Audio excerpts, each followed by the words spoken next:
This channel is supported by TrueFire. TrueFire is an online library of lessons from some of my favourite players. There's thousands of lessons on there. You can use the promo code JNC40 to get 40% off of any of their courses.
So there was a bit of a frenzy of videos being made about people moving on essentially from the full-size Line 6 Helix. And I kind of wanted to check whether this was in trend with what was actually happening on eBay. So I kind of looked at like sold items over the period of like April.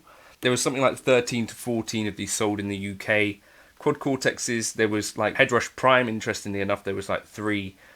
And so yeah, I wanted to then ask the question, like, why might people either be talking about moving on from the Helix, or why might they be moving on from the Helix, and can we determine anything from that? Kind of just a bit of fun, not an important video by any means, of course. I thought it was probably worth just jumping in and saying, before we kind of look at some of these other reasons, I think one of the things that may be happening is that people, of course, the flagship comes out first, right? So the full Helix floor came out, and then I think in about 2018 the HX Stomp came out. And for me, I started with the HX Stomp and then got a Helix floor later.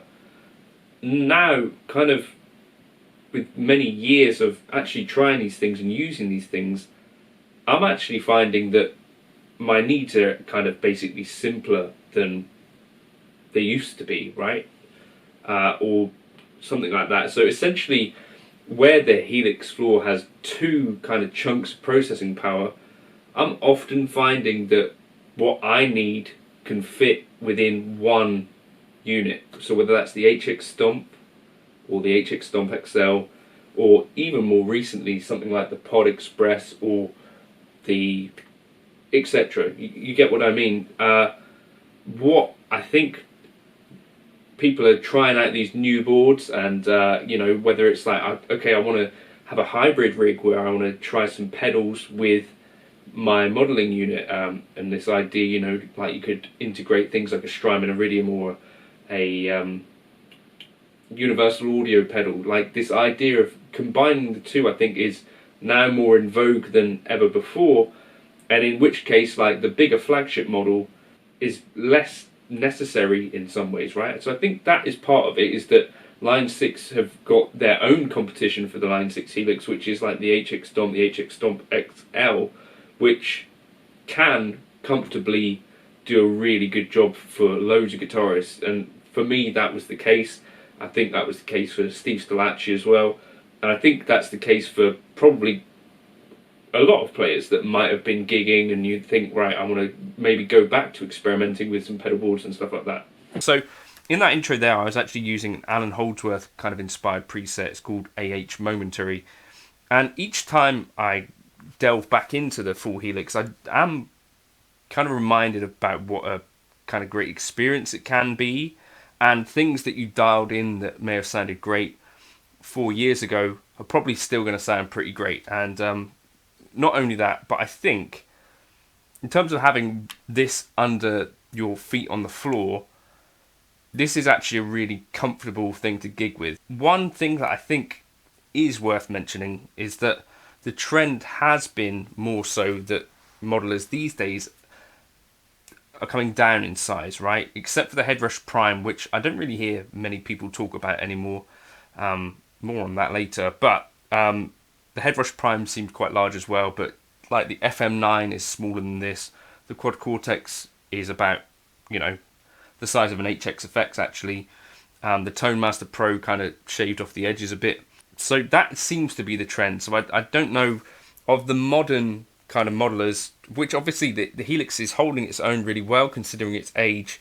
And like Eric said the other day, that we should maybe not be buying with our calendars, and maybe we should actually consider, well, when were these things last updated, and that sort of question to ascertain what value is in these pieces of gear rather than when the thing initially came out. Because I think anyone who's had a Helix will probably tell you that since 2015 this is radically a different machine than it was back then.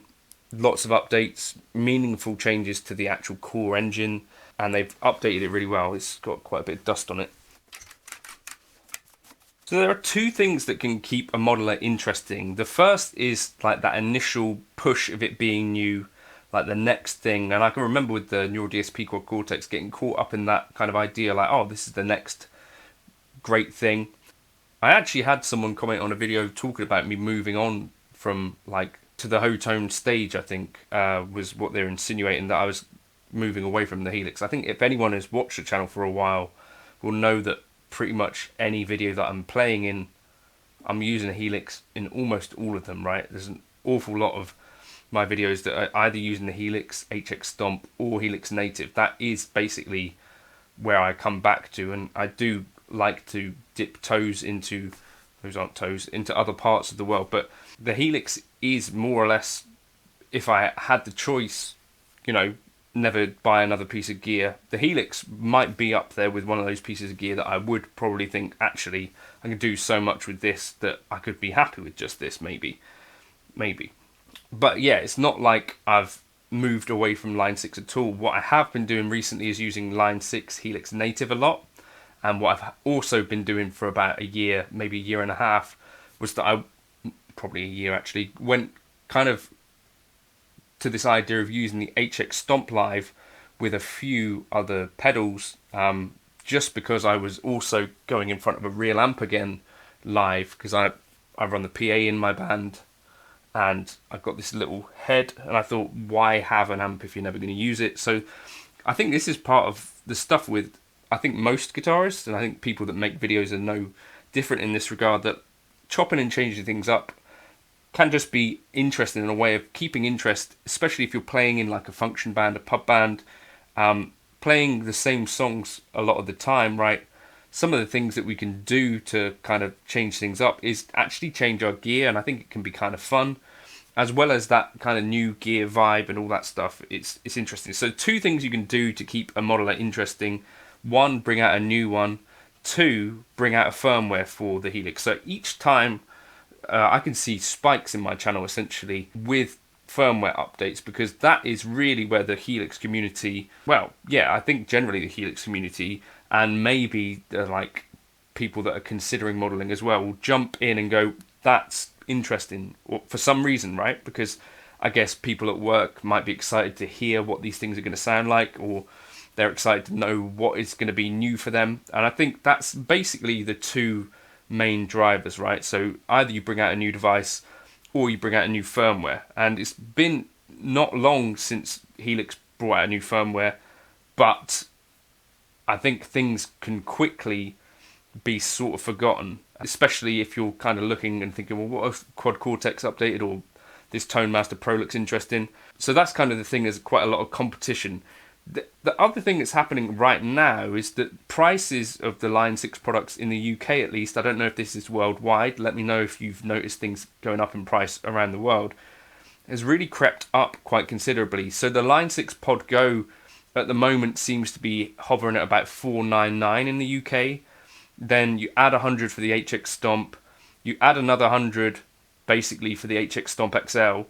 The Helix LT is like $999, and then the full Helix floor is now hovering at about the same price as a Quad Cortex, as a Tone Master Pro, and as a Kemper. So this is the thing, I wouldn't sell my Helix, but I also wouldn't be thinking that this would be first choice for a lot of people. If you're going out there and you're thinking, right, I'm going to buy a modeler, I think there's an inherent kind of thing with this stuff that you feel like the latest thing is actually going to have a bit of a longer shelf life. Now, actually, shelf lives vary massively depending on companies, depending on all sorts of factors that I guess we can't really predict or know. Instinct-wise, you think, right, a Quad Cortex is probably more powerful, can do a lot of what the Helix can do, can't do some other things, but like a lot of the core functionality is basically there, as well as having this really big kind of ticket item, the capture, and big ticket items like cloud,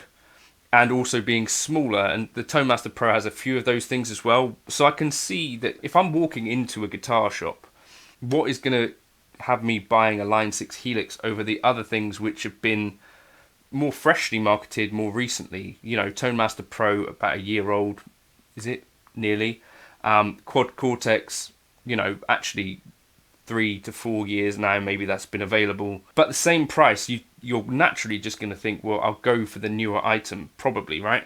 And I guess even more so when the Quad Cortex is going to get this update where plugins are compatible. So I can kind of understand if the prices of these things are going up new, then presumably, and also they're not in stock in Anderton's and some of the other places. I don't know what is going on there, but is there a demand for used items, and are people being able to fetch a decent used price for their Helix right now? I guess that might be part of what's happening, right? Because if you can grab your Quad Cortex that you've been thinking about trying for $14.50, stick this up on eBay for 800 quid, and someone buys it, that seems to be about the price they're going for, between 800 and 900 used. you've had a good few years of use out of it, and you're able to move on to that next thing. It's not a terrible strategy in some ways, right? And as much as I think the Line 6 holds up incredibly well, there is always going to be that feeling in the back of your head, like this hardware is now, you know, that the technology is moving on, right? As much as the Line 6 is kept up for so long, I don't know, there's no other way around it, is it? It's always going to sound really good, I think. What would make me move on from it? I think, for me personally, the Helix ecosystem is really comfortable for me, and I am going to be looking at what Line 6 does next. I can't see a future where there's not a Line 6 like Helix, HX Stomp XL, Helix Native in my workflow. But equally, what I've learned from using the Helix floor and the HX Stomp and all that stuff so far is that actually this was already powerful enough. And the things that, you know, where even more powerful units are coming out, you know, where it's like, well, the Quad Cortex has a million gigaflops extra, it's the most powerful floorboard ever. Well, actually, when I look at what I was doing on the Quad Cortex and what I'm doing in the Helix, most of the time I could do those things without breaking a sweat, right? I'm not using the full capabilities of the thing, I'm not using all of its power. And even now, you know, I'm not going into presets and having 4 amps running at a time most of the time, right? Most of the time you might have a drive, you might have an amp, you might have a delay, you might have a reverb, you might have a bunch of other things. It's like this can handle pretty much everything you can throw at it. It's just that kind of feeling of the grass being greener, I guess, is something of what's going on, as well as the idea, you know, Neural DSP was able to reach out to people and pay them to make videos, give them free gear and stuff like that. You know, that is gonna change people's minds on stuff. You know, if you're getting support from a company that they'll give you free gear to go and tour with or pay you to create posts. Similarly with the Fender Tone Master Pro, you know, giving out gear and stuff like that. It's not something that Line 6 don't do either. You know, I've done work for Line 6. I've been sent gear by Line 6, but it's just the launch is when you have more of that budget and drive to get things going. And I think that is part of what stays in people's consciousness, right? You think this new piece of gear. So I think that's, for me, what I'm noticing is that I see people in groups, you know, moving on and talking about moving on. Whether or not there's a huge difference once you actually make that switch, for me personally, I do feel like my experience using most modelers is pretty similar. The Helix for me kind of feels really comfortable, and that's where I'm quickest. And things that I've tried, like with the Quad Cortex or Tone Master Pro, I'd be just as quick doing on the Line 6 Helix. I can do just as much in terms of the power of this unit, an area where maybe the fractal axe effects and that stuff has way more amps, way more effects and stuff like that, but is potentially, you know, got more of a learning curve, and I've spent less time in that ecosystem, so I don't feel quite as comfortable there. You know, if it was just assigning a button, for instance, like Helix, it just feels like, okay, well, I just press that button and it's done. So I think they've definitely nailed this thing and continue to make it even better, but people are selling them because it's a competitive market, right? That's basically what's going on. Competition is real. You know, people aren't talking about the Headrush Prime much anymore, presumably because a lot of those people that initially were sent a unit, paid to do a demo, that sort of stuff, and then what the user probably went back to Quad Cortex or Fractal or Helix, right? And so those are kind of like the 3 key players in Kemper, obviously. And similarly, like people talk about Tonex to some extent, those guys have budget and are really quite supportive of creators, but that is where there is some work. So Neural DSP, Tonex, some of these other companies are able to provide work for content creators, or whatever word you would call that. That's a horrible word, isn't it? And I think that's part of why you see some of this stuff. Maybe. Let me know your thoughts in the comments. Are you still using your Helix? Is it still going strong?